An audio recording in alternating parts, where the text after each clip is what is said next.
In today's video, I'm going to show you how to remove background noise video in Filmora 14. So first I have opened Filmora, then I import a video from my PC. So as a purpose I input this video. Now just keep it on here. Okay.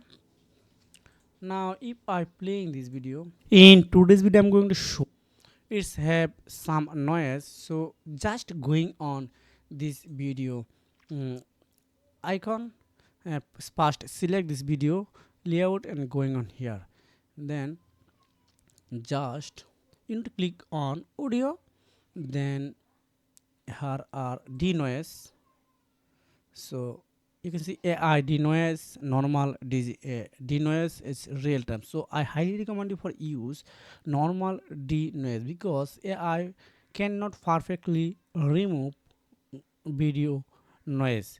So if I click on this turn on, then click on 100%, it's that's it. If I playing on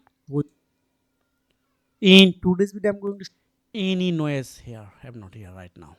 So this is a method how you can remove video background noise on Filmora 14. So if you have found this video helpful for you, make sure like and subscribe the channel. See you again, take care, goodbye.